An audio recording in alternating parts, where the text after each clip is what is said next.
ಯಾವುದು ದೇವರು ನರಕ ಸ್ವರ್ಗ ನಮಗೆ ವ್ಯತ್ಯಾಸ ಕೊಟ್ಟಿಲ್ಲ. ಒಳ್ಳೆಯದು ಕೆಟ್ಟದ್ದು ಗೊತ್ತಿಲ್ಲ, ನಾವೇ ಮಾಡ್ಕೊಳ್ತಾ ಇರೋದು ಒಳ್ಳೆಯದು ಕೆಟ್ಟದ್ದು.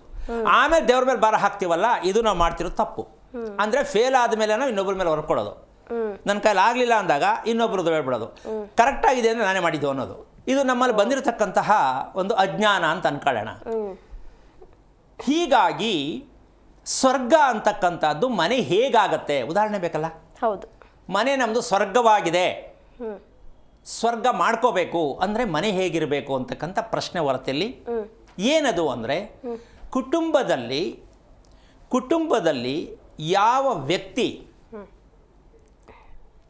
ಕುಟುಂಬದ ಇರ್ತಕ್ಕಂತಹ ಮನೆಯ ಯಜಮಾನ ವ್ಯಕ್ತಿ ಅನ್ನಿಸ್ಕೊಂಡವರು, ಯಜಮಾಂತಿ, ಅವರು ಪೂರ್ಣವಾಗಿರ್ತಕ್ಕಂಥ ಪೂರ್ಣಾಯಸ್ಸು, ನೆಮ್ಮದಿ, ಯಾವುದೇ ಕಾಯಿಲೆಗಳು ಅನಾರೋಗ್ಯ ಇಲ್ಲದೆ ಅವರು ದೇಹವನ್ನು ತ್ಯಜಿಸಿ ಅದೇ ಆರೋಗ್ಯವನ್ನು ಹಿಂದೆ ಇರತಕ್ಕಂಥ ಕುಟುಂಬಕ್ಕೆ ಕೊಟ್ಟು ಹೋಗ್ತಾರಲ್ಲ, ಅದೇ ಮನೆ ಸ್ವರ್ಗ. ಅರ್ಥ ಆಯ್ತಾ? ಅವ್ರ ಆರೋಗ್ಯ ಚೆನ್ನಾಗಿರಬೇಕು, ಅವ್ರು ನೆಮ್ಮದಿಯಾಗಿರಬೇಕು, ಅವ್ರು ಖುಷಿಯಾಗಿರಬೇಕು. ಆಮೇಲೆ ನೀವು ಅಂದ್ಕೊಂಡ್ರೆ ನಂಗೆ ಗೊತ್ತಿಲ್ಲ ಈ ಪ್ರಪಂಚದಲ್ಲಿ ಹೆಂಗೆ ಸ್ವಾಮಿ ಇರೋದು ಅಂದರೆ, ನೀವು ಮಾಡಿಕೊಂಡ್ರೆ ಇರುತ್ತೆ. ಪಕ್ಕದ ಮನೆಯವ್ರು ನೋಡಬೇಡಿ, ಎದುರುಗಡೆ ಇರೋರು ನೋಡಬೇಡಿ, ನೀವು ಪರಿವರ್ತನೆ ಮಾಡ್ಕೊಳ್ಳೋದು ನೋಡಿ ನಿಮ್ಗೆ ಸ್ವರ್ಗ ಸಿಗುತ್ತೆ. ಎಲ್ಲೋ ಐತೆ ಸ್ವರ್ಗ ಅಂತ ದಯವಿಟ್ಟು ಹುಡುಕಬೇಡಿ, ನಿಮ್ಮ ವಾಸದ ಮನೆಯೇ ಸ್ವರ್ಗ. ಅದನ್ನ ಇವತ್ತು ಹೇಳ್ಕೊಡೋಣ. ಈ ಸ್ವರ್ಗ ಅಂತಕ್ಕಂಥದ್ದು ಏನು, ಹಿರಿಯರು ಯಾವುದೇ ನೋವನ್ನು ಪಡೆದೇ ಪ್ರಾಣವನ್ನು ಬಿಟ್ಟಿರ್ತಕ್ಕಂಥದ್ದು. ಮತ್ತು ಅದು ಉಳಿಕೆ ಯಾವುದು, ಮನೇಲಿ ಏನು ಉಳಿದಿರ್ತಾರೆ ಅವ್ರಿಗೆ ಸಿಗುತ್ತೆ ಸ್ವರ್ಗ, ಅವರು ನೆಮ್ಮದಿಯಾಗಿರ್ತಾರೆ ಅಲ್ವಾ? ಆಗ ಮನೆ ಸ್ವರ್ಗ ಆಗುತ್ತಾ ಇಲ್ವಾ?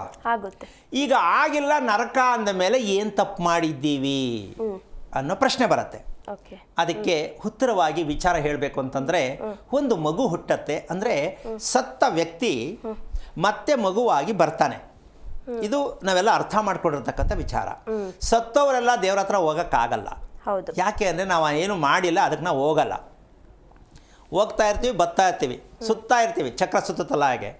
ಹುಟ್ಟು ಸಾವು ಅದು ನಾವು ಹೇಳ್ಕೊಳ್ಳೋದೇ ಮೊದಲನೇ ಅಪರಾಧ. ಯಾಕೆ ಅಂದರೆ ಅದರ ಅರ್ಥ ಗೊತ್ತಿರೋದಕ್ಕೆ ಅದನ್ನು ಹೇಳ್ತಾ ಇರ್ತೀವಿ. ಸತ್ತ ವ್ಯಕ್ತಿ ಮತ್ತೆ ಹುಟ್ಟುತ್ತಾನೆ. ಅದು ಹೆಂಡತಿ ರೂಪದಲ್ಲಿ ಬರ್ಬೋದು, ಗಂಡನ ರೂಪದಲ್ಲಿ ಬರ್ಬೋದು, ಮಗು ರೂಪದಲ್ಲಿ ಬರ್ಬೋದು, ಮಗಳ ರೂಪದಲ್ಲಿ ಬರ್ಬೋದು, ಅಳಿಯನ ರೂಪದಲ್ಲಿ ಬರ್ಬೋದು, ಸೊಸೆ ರೂಪದಲ್ಲಿ ಬರ್ಬೋದು, ಬೀಗರ ರೂಪದಲ್ಲಿ ಬರ್ಬೋದು, ನಾಯಿ ರೂಪದಲ್ಲಿ ಬರ್ಬೋದು, ಮನೆ ಹಾಳಾಗಿ ಬರ್ಬೋದು. ಯಾವುದೋ ಒಂದು ರೀತಿಯಲ್ಲಿ ಬಂದು ನಿಮ್ಮನ್ನು ಕಾಡಿಸ್ತಾ ಇರ್ತಾರೆ. ಯಾರೋ ಒಬ್ರು ಬರ್ತಾರೆ, ಮಾತ್ರ ಕಾಡಿಸ್ತಾ ಇರ್ತಾರೆ. ಎಲ್ಲ ಸರಿ ಸ್ವಾಮಿ, ಇದೊಂದೇ ನಮ್ಮ ರಾಮಾಯಣ, ಅದೇನೇ ನರಕ. ಎಲ್ಲ ಸರಿ ಇದೊಂದೇ ಅಂದರೆ ಅದೇ ನರಕ. ಮತ್ತು ಇದಕ್ಕೆ ನಾವು ಮಾಡಿರೋದೇನು?